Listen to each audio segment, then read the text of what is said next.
Indonesia's Golden Legacy in Palestinian History. By A.M. Hendropriyono, head of the State Intelligence Agency, BIN, from 2001 to 2004. Since its independence, Indonesia has positioned the Palestinian people's struggle as an inseparable part of its free and active foreign policy, based on justice and anti-colonialism.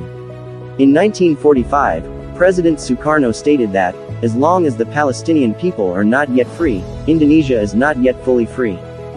This statement was not empty rhetoric. It became the moral foundation for all subsequent Indonesian presidents, from Sukarno, Suharto, to Prabowo Subianto, in maintaining Indonesia's consistent stance on Palestine. Few countries in the world have a track record of consistency spanning more than 7 decades on a single international humanitarian issue. In 1947, Indonesia was among the first countries in Asia to reject the UN's plan to partition Palestine, Resolution 181. President Sukarno viewed this as a new form of colonialism in Arab lands. At the 1955 Asia-Africa Conference in Bandung, President Sukarno emphasized that Palestine was part of the global decolonization struggle. The Egyptian and Jordanian delegations at the time recognized Indonesia's moral and diplomatic support as the spirit of oppressed nations. In the 1950s, the Indonesian government did not establish diplomatic relations with Israel and even refused Israel's participation in various international forums attended by Indonesia, including the Games of the New Emerging Forces (GANEFO). Sukarno also stated that, there will be no diplomatic relations with Israel until Palestine is independent. This principle has been upheld to this day. During the era of President Suharto, Indonesia played a significant role in international Islamic organizations. In 1969, Indonesia became a founding member of the Organization of Islamic Cooperation (OIC), and actively pushed for international recognition of the Palestine Liberation Organization (PLO) as the legitimate representative of the Palestinian people. Under foreign ministers Adam Malik and Mokhtar Kusumatmaja, Indonesia consistently 1. Supported UN resolutions on the right to self-determination of the Palestinian people. 2. Rejecting normalization of relations with Israel. 3. Sending humanitarian aid and scholarships to Palestinian students.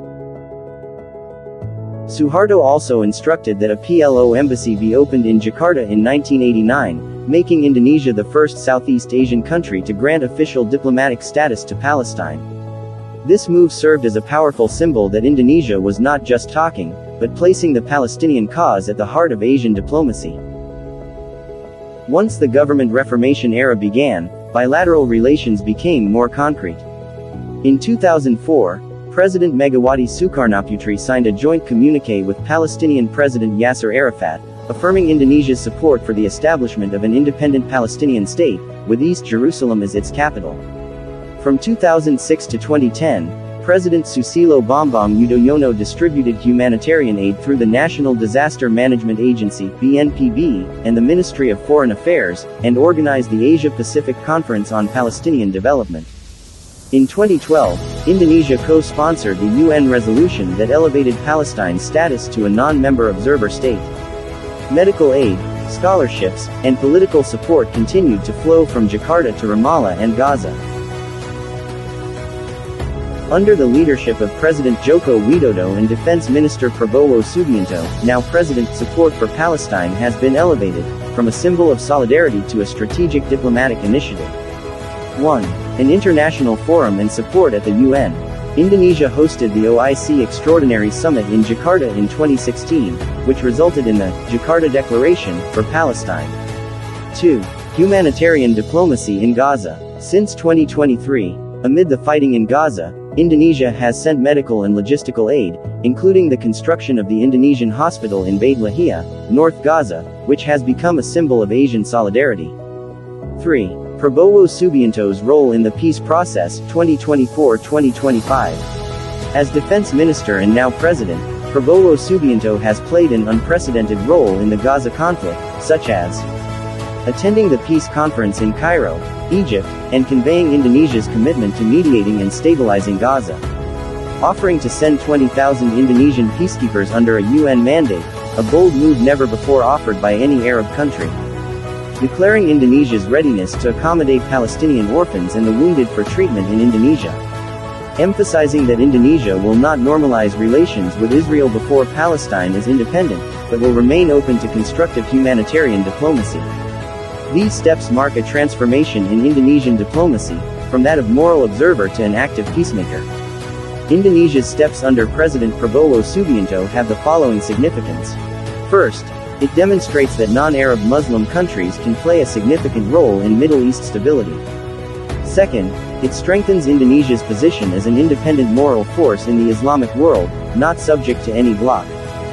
Third, it affirms the character of an independent and active foreign policy in its most actual form, free from ideological pressure, active in world peace.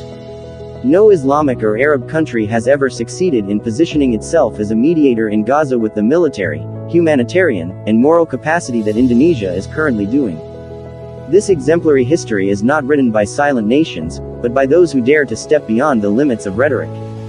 From Sukarno, who ignited the flame of solidarity, to Suharto, who formalized diplomatic relations with Palestine, to Prabowo Subianto, who directly intervened in the Gaza peace effort, Indonesia has written 3 interconnected chapters in history.